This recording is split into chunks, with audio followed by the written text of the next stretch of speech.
as of right now, I'm just a boy standing in front of an audience, asking them to love him. That was not a reference for anyone who doesn't know. Your brain is currently doing this thing where it processes data. You're looking at my posture, you're wondering if I'm nervous. I definitely am, I only just got the speech in my head. My brain's mostly wondering if this was the right outfit to pick, but that's besides the point. You have the label Prithvi, but it doesn't mean anything just yet. It's just a loose thread. And that's exactly what I want to talk about today. These loose threads, our names, our identities, our differences, and how they weave together to build something that holds weight. Now, before we get there, I want to take us back for just a moment. Like way back. Because think about it. Every bit of history we learn today already starts with a name. A place, a person, a battle. So to get to the history of names themselves, I had to really get into it. A quick Google search tells us that cushion was the earliest written record of a name. But this isn't entirely the whole story. See, Cushan is suspected to have been an accountant around the time, 3200 BC. And this tells us that names had already become commonplace. We do, however, know that over 30,000 years ago, people had already started leaving their names as marks on walls, often tracing the outline of their hands with a powder. And we learned something very important from this. Names were one of the first concepts we established as a society, right alongside languages. We recognized that names are essential to our growth and key to our connections as a society. Slowly, though, they evolved into something a little bit colder, a little bleaker. They became more and more administrative, and this slightly cynical evolution eventually led to the evolution of last names. Last names came about as a way to add a little more context. Most times it was pretty simple. It was your first name and the job you did. If you were a carpenter named Nicholas, chances are you became Nicholas Carpenter, and so on. You get the idea. This then brings us to our names today. More specifically, let's talk about my name. I was named according to the Rashi convention. It's a Hindu practice that takes into account moon cycles and the time of birth to determine the sound a name should begin with. These conventions exist pretty vastly in most societies. Whether it's before or after a naming is done, every culture takes the process very seriously. And if not, as a society, we place a lot of effort into naming. Clearly, we think of baby names months in advance, honoring family members. Names always start off as something special. They matter. My name's lived a pretty complicated life. It is Prithvi, but I promise I feel like I've heard every variation under the sun. I've gotten Priv, I've gotten Prithvi, and for a long time I wasn't quite sure if I should just accept these new identities, move on, avoid that awkwardness, or if I should correct them. At some point I started introducing myself saying, "Hi, my name's Prithvi, but you know what? You can call me whatever is easiest for you." And we tend to overlook this quite a lot, probably more than we realize. I was a pretty shy kid, the kind of kid who rehearses, "Hello, my name is," in the mirror. Guys, it starts to sound a bit weird. Anyway, I remember meeting a new teacher for the very first time. I wanted it to go absolutely perfectly. I hate to admit it, but I was a little bit of a teacher's pet. I walked up, I looked them in the eye, I projected my voice, all that practice paid off. I said, "Hi, I'm Prithvi." And this teacher looks back at me, smiles with absolute total confidence and says, "Nice to meet you. Tree. Yeah, that's right, Tree, not Prithvi, not even Tree. Like, she really had to double down on that. I froze. I stood there thinking, okay, this is my new life now. I guess I'm Tree. And for a long time, that and other such moments really bothered me. It felt like a glitch. It felt like we were doing something wrong. Why couldn't we just get it right the first time? But I now realize that that little glitch was probably the most important part. It forced us to stop for a second. It forced us to connect with each other. Now, why does that happen though? I think most of us recognize that names at least start off as something pretty special. So then why do we forget them so often? And why do we stumble on them so frequently? As it turns out, it's a little hardware issue in the human brain. So before I continue, I should really point out I'm clearly no psychologist, and neither am I an onomastician, which is someone who studies names. Pretty cool. Possible career shift? Anyone? Anyway, I am a material science student, but I like to think I'm pretty good with Googling. And so I came across this little concept in cognitive psychology called the Baker-Baker paradox. It's pretty simple.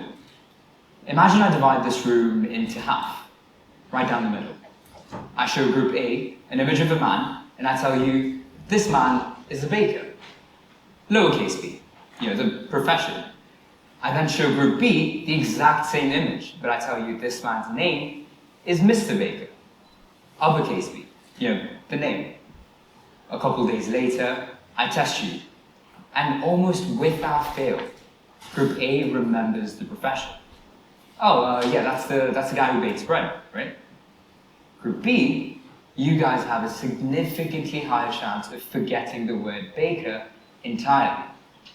Don't worry guys, it's not really an indicator of intelligence. But why does that happen? The input was the same, the sound was the same, so then why did group B fail? It's pretty simple. It comes down to how your brain writes code. When I say the word baker, the profession, your brain instantly lights up. You have all of these semantic hooks. You think of bread, you think of big white hats, you think of the smell of yeast. You have a lot of information and a lot of places to store it. But to your brain, a sound like Prithvi or Robin or Ted or Marshall is just a random string of nonsense syllables floating around in a void. It just doesn't mean anything yet. So when that teacher called me Tree, she wasn't trying to be rude. I mean, I really hope not. It was just her brain panicking. It was struggling to cope with the abstract sound Prithvi, and it quickly grabbed at the nearest concrete object, a tree. I guess I'll give her some credit for that. See, the thing is, you already know this. You might not know the science behind it, but you do know that feeling. Take a quick moment to think about the contact list on your phones right now. How many of you have someone saved as Jacob, uni, or Kate, dance class, or Dave, coffee shop? It seems kind of silly, right? It seems almost disrespectful. It seems a little bit lazy. But actually, that isn't laziness. That's the sound of your brain doing work. That is genius. I mean, that's probably a bit of a stretch, but it's mostly true. So your brain is instinctively realizing that Kate or Jacob is simply too abstract, and so you're manually doing the work of stapling a baker onto it. You are doing the work of weaving without even realizing. But even then, we are starting to lose that habit. We're building a world designed to strip that context away. You're at a party, and within 30 seconds, the phone comes out. Hey, could I get your Instagram? You follow them, you see their grid, you see their highlights, you see what they look like on their vacation in Greece. You feel like you know them. I catch myself doing this all the time.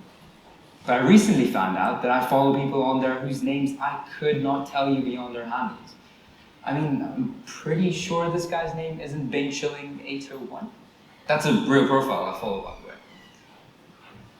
So then, here we are. We went from names being this sacred, special thing, such a meaning behind them, such a story behind every single one, to this. Somewhere along the way, we forgot the value of our own names. We forgot what it means to connect. So then how do we fix this? how do we actually start weaving? It's pretty simple. We just need to embrace the stumble. If you're like me and you forget names 5 seconds after you meet someone, it might be time to just stop. Just pause. Take a second. If you approach a name you've never heard before, maybe ask, hey, what's that mean? Or, yeah, I'm definitely butchering this, but I promise I want to get this right. That makes all the difference in the world. If it's a name you do know, find out what makes them special. Find what makes them not just a John, but that John. I'm sorry to any Johns in the audience. These things matter. They sound pretty simple. I'm sure you're sat there thinking, well, I already do those things. Is that what this whole talk was about? But think about it. When was the last time you did that out of genuine curiosity? An actual willingness to learn, and not just to exchange niceties. See, a tapestry isn't beautiful because every thread is the same. It's beautiful because the threads are distinct. They're different. They cross over, they get tangled even with that difference, and they create something beautiful. A lot of people argue that we all eventually grow up into the names we've been given at birth. Some say that every person tries to fight their entire life, finding that one name that screams them. But both sides of the debate show the exact same thing. If our lives are the story, then our names are the perfect one-word summary. Our names are us, so maybe we should make more of an effort to untangle those stories and create that tapestry. A moment ago, we were strangers, but now you know a little more about me. You know about my name, you know about my tree trauma. That's a mouthful. You know a little bit about why your brains work the way they do. And now that I've thrown my thread to you, don't let it slip. And to end where we began, my name is Prithvi. What's yours?